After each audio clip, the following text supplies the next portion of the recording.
Hello and welcome to Connect and Collaborate. I am Alex Hopkins, your on-air producer, and I'm pretty excited for today's show. We have with us Debra Brown, who is the Executive Director of Good Business Colorado. So how are you doing? I'm doing well. Thank you so much for having me, Alex. Yes, my pleasure. And so we actually had a really nice overview of who Good Business Colorado is off air. But that's why I have you here is to talk to my audience about Good Business Colorado. But before we get into that, the one thing that I make everybody do when they get in the hot seat in the studio is I make them give a little bit of background about themselves. So I'm going to ask you, what your schooling was like and how essentially how you ended up at Good Business Colorado and why you believe their mission so much. Sure, yeah. Thank you. So I grew up in Colorado, went to school at the University of Arizona, and that's where I met my business partner. Started a tech company and went to a venture capital summit where the theme was you can do it in Tucson, and thought that probably means it's actually really hard to do in Tucson, and got invited to join an incubator, an innovation incubator out of Boulder, and so relocated the company back to Colorado in 2008 and did a lot of moonlighting. I know a lot of entrepreneurs can relate to the hustle. And so for like the first 10 years of our tech company, worked other jobs. And in that intersection of fighting for social justice and my entrepreneurial experience led me to Good Business Colorado. We actually started Good Business Colorado as a group of business owners who share a common set of values, triple bottom line, high road, responsible, however you categorize it, but essentially this idea that we care a lot about making money. That's what enables us to succeed and continue to hire people, but we also care about our employees and our communities and the environment.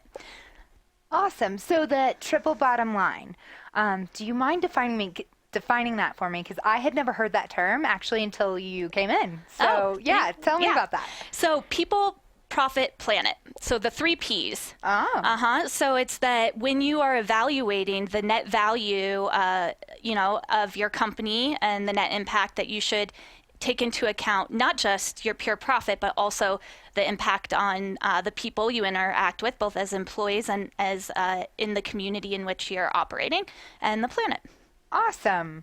Well, tell me a little bit more about Good Business Colorado itself. I know that reading on your website, you guys are an advocate for policies to reflect your values. So let's talk a little bit about what your values are and what kind of policies that you're advocating for. We'll start there. Sure, yeah.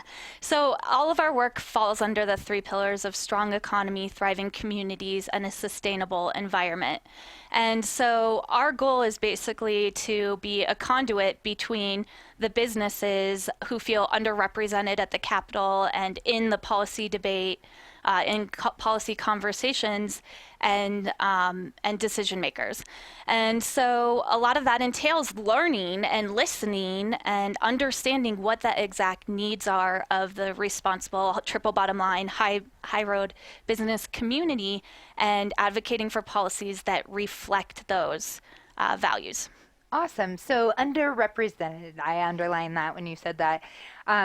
What kind of industries are you seeing in Colorado that tend to be underrepresented? Because we know that, oil and gas is big in Colorado. We know that education is a big one that's represented. We saw loads and loads of policies that are geared towards that. And not that that's not an entity you would fight for, right? Because of course you do fight for education and opportunities and things like that. But what industries specifically are underrepresented in Colorado? Yeah, so we actually don't even look at it as industry. We actually invite any industry to come to the table, and we actually have a great group of businesses in a wide array of industries.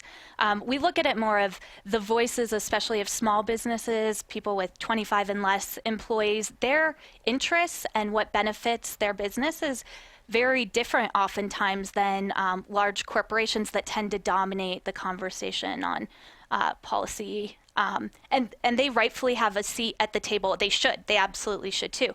But there is an important voice that is missing when small businesses and businesses that are operating under triple bottom line principles are not being heard at the Capitol. Yeah, which is interesting because, as we know, small business is a large makeup of Colorado's economy. But Yeah. I digress. No, perfectly relevant. One of the things that I also saw on your website is that you provide an alternative point of view to traditional business organizations. Do you mind expanding on that a little bit for me? Yeah, and I think that's kind of what we talked about. So, for example, some business organizations, it's pay to play. You get a seat on the policy committee by paying the largest amount of dues. So, the way Good Business Colorado is structured is every member, and you have to be an actual business owner to be a member, to be a voting member, gets one vote. And the way that the currency of our organization is your time. The more time you invest in the organization and in our work, the more your views and your perspectives are going to be reflected in the outcomes. So, for example, we work on childcare policy, and we ended up working on childcare policy because one of our members, who's a commercial realtor, who works predominantly with restaurateurs and retail, he said, you know, a lot of my clients are really struggling to be able to hire enough employees, especially in low-skilled positions. And one of the greatest barriers for people to enter the workforce when they want to is the lack of childcare. You know, if it costs more to send your kid to childcare than you can make it work, you know, you're going to stay home. It's just a decision that you're likely to make.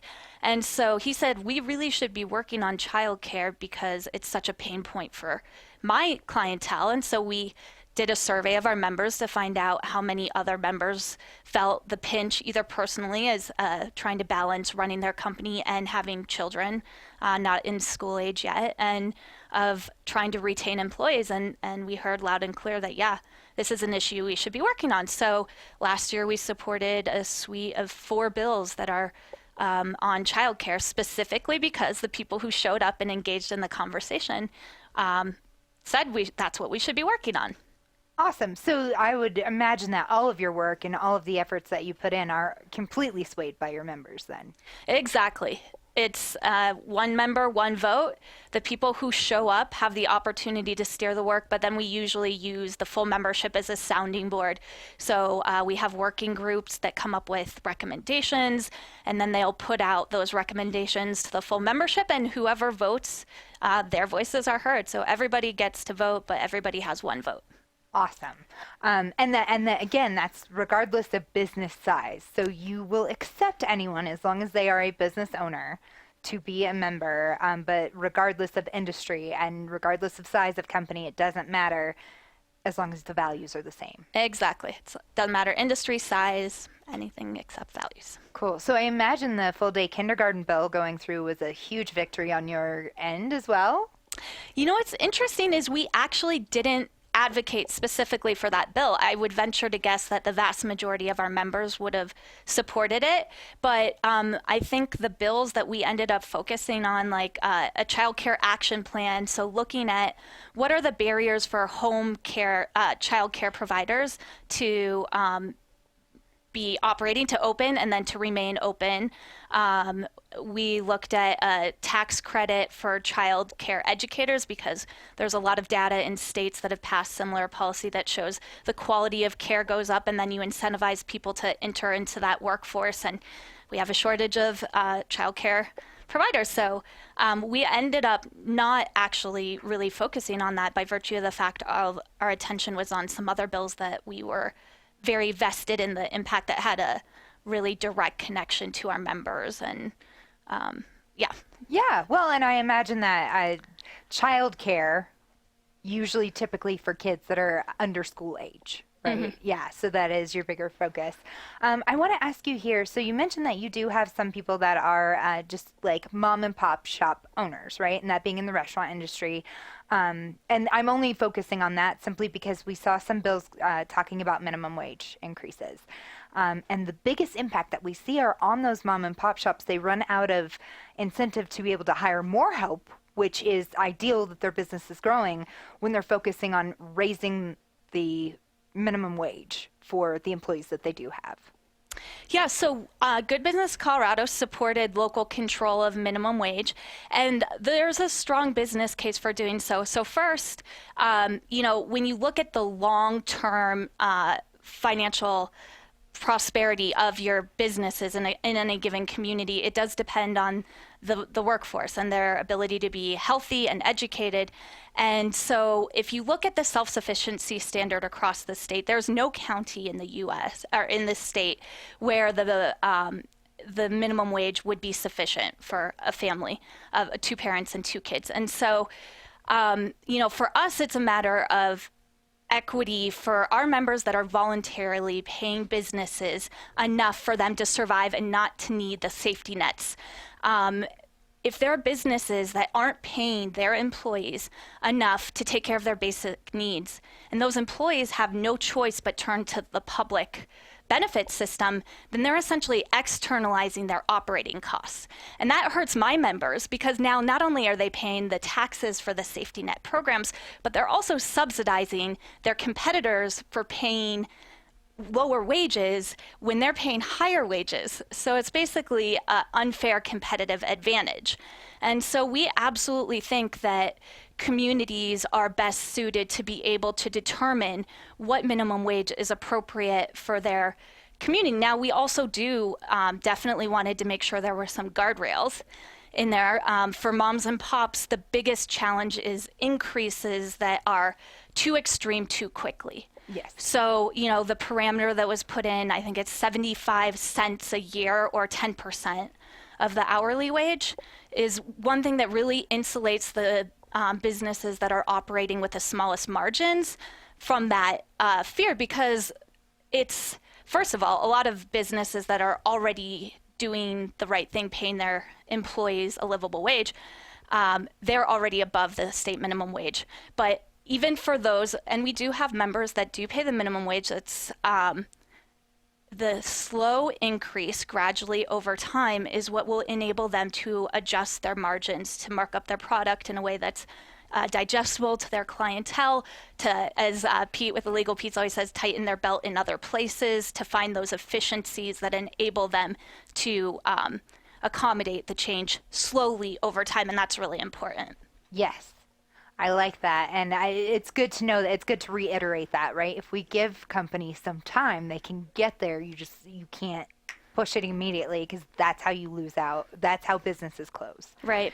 I want to ask you this, a little bit of devil's advocate here, if you don't mind. No, please. So we know that local control, like for example, for the minimum wage here, ideal, right? Because rural parts of Colorado simply don't have the same cap as far as income or expenditures are as they are in metro areas, right?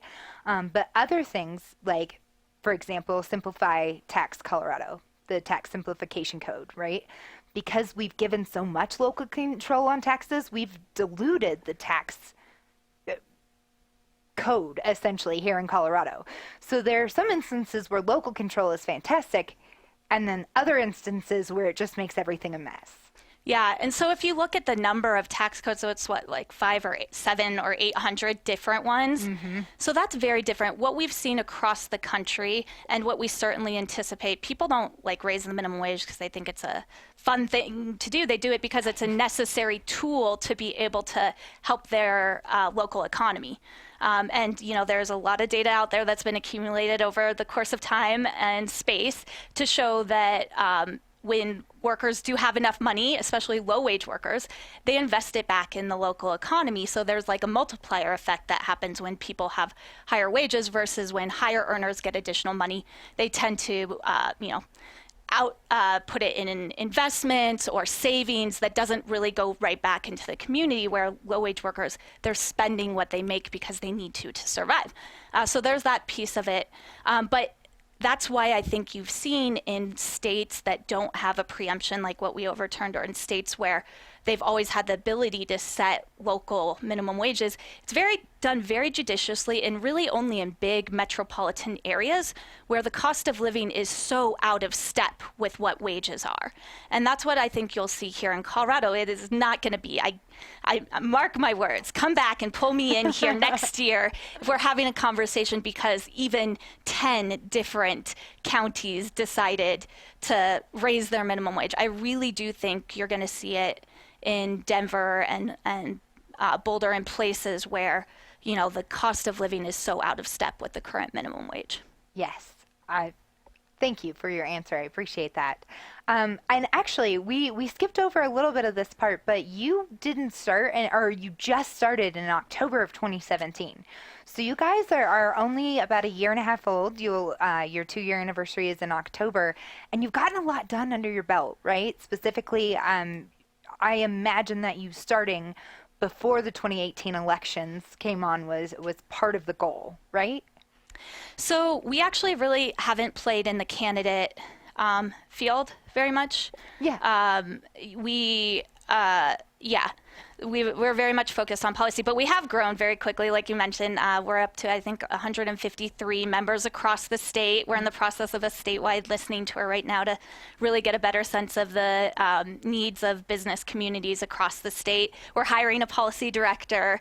So yeah, we really have, but we have not dabbled. We could, we're a C6, but we're very interested in solving problems. And we find when you get pulled into political battles that are very partisan, you don't get anything out of it.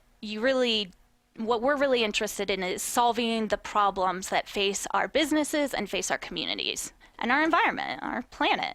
Right, exactly. And I guess I misspoke there. I wasn't actually focusing on elections so much as anytime we have those elections happen, we have new people in power that introduce new legislation, essentially. Gotcha. Sorry, that was my bad. No, that makes sense. Yeah. But so let's talk about what it is you do. So events that you have and essentially why people should join. Sure, yeah. Yeah. I'll start with the last question, why people should join. I think people who want to have a seat at the table should join because that's what we are committed fearlessly to delivering is if you're willing to show up and have the conversation, your voice will be heard and taken into consideration. Whether you agree with our values or not, we will listen to what you have to say. So we talked a little bit about, so right now we're doing a lot of listening tour events around paid family and medical leave. So really finding out from businesses what they're currently doing and what their concerns are and what type of a program they would benefit from, what type of program concerns them. And so we do a lot of type of roundtable events where we bring in people who have expertise on different issues. So for example, if it's housing, affordable housing, bring in a variety of speakers with different positions on affordable housing and help our members kind of get oriented with it. And then the roundtables are really where we try and think of thoughtful solutions, learn about the policy proposals that are currently on the table and assess how they would impact our members and then decide which ones we advocate for. So a lot of roundtables and learnings. We also are hoping to partner more with groups like Best for Colorado. They do an incredible job of putting on workshops to help our good businesses become even better businesses. So those are the other types of events. And then social events, it's, I think, something very magical when our members get together. They're all incredible people. And so when they get in a room together just to socialize, we have a lot of deals. I was saying I'd love to track the amount of money that comes out of the deals that are made at our networking events. But, people want to do business with people who share their values. And so creating space for that really kind of casual, just let's talk. And I think we aspire to be able to host some mastermind groups as well, where people would be able to get together with other business leaders in their sector or that are trying to troubleshoot around a certain issue and just talk through it. Yes. And you mentioned a few times, and we talked about your values as Good Business Colorado, and aligning all of these companies that are becoming members have that like-mindedness, right? They fall in line with your values. But at the same time, when you're going around and you're engaging people and you're gathering information, as you mentioned, you are doing a survey for to get the questions out there for people. Family leave as that impacts them. What issues what policies does their company have in place, right? So whether or not their values fall in line with yours, it's still good to get that information, right? Yeah, it's super important. I truly do believe that the vast majority of businesses care about their employees and they care about their well-being. So, and you know, we saw in the hearings that every organization that testified against paid family and medical leave, they didn't say we don't think people should have access to it. There's a shared value that I think crosses political lines. You know, even under the current administration, you have people talking about paid family medical leave. We're one of 2 countries in the entire world that doesn't have it yet. So I don't think there's a question about that. It's how do we get there? And I think there is a wide range of opinions on how. And it's super important, like you said, that we are gathering information about what people are currently doing. You know, people didn't just start having babies or just start taking care of dying parents or just start getting cancer. So what are businesses currently doing? What are their greatest fears around a statewide insurance program, and how will it help them? How will they personally benefit from a program? What are concerns? Like really just trying to get a lay of the land to better inform our advocacy. I love that. I love hearing about that. And for more information on that, click on the description below. We have a link down there that will lead you to the survey that we were just talking about. Last few minutes here, I know that you've got future events coming up. Tell me about your statewide listening tour. Thank you. Yeah, so again, our goal is to have an active group of members in every legislative district of the state, so that we can really adequately advocate and reflect their policy priorities and the concerns of their communities in our work. And so we had a great meeting in Salida last weekend with P.T. Woods, the mayor of Salida, and the co-owner of Woods High Mountain Distillery. We'll be in Colorado Springs at Color Me Mine, another amazing GBC member, on July 14th. On July 19th and July 20th, we'll be in Crested Butte and Grand Junction, learning, and then in Telluride on August 16th and August 17th, specifically on that one, learning more about some of the creative affordable housing projects that they've done. So we'll largely be talking about whatever the community wants to talk about. If you're in a community out there and want to have a conversation with us, we'd love to learn and just get a better understanding of the unique needs of the different responsible high road, triple bottom line businesses, communities across the state. Awesome. That is great to hear. And again, we'll provide more information on our blog post. One thing that I want to ask you before we sign off here is, what does your ideal Colorado look like as far as the business landscape is concerned? Sure. So I think we have an incredible spectrum of businesses that have demonstrated that you can do good by doing well, and can do well by doing good, rather. And that we really give a platform for those businesses that are showing that you can make a good profit, at the same time take care of your employees, be a good community partner in the communities in which you operate, and take care of the environment. Those things are not mutually exclusive. And so in our ideal image of Colorado, we are looking for leadership and for best practices that can be replicated, and statewide models that can put into place the practices that help the businesses that are contributive and not extractive in terms of their net impact on the community to thrive. And so that means not only just from the individual businesses having access to best practice and to be able to adopt models that are doing well, but also setting in place policies that set a bar for a standard of conduct that if you do business in Colorado, you have to do it in a way where you're actually contributing to the state instead of deteriorating or making it worse off. Yes.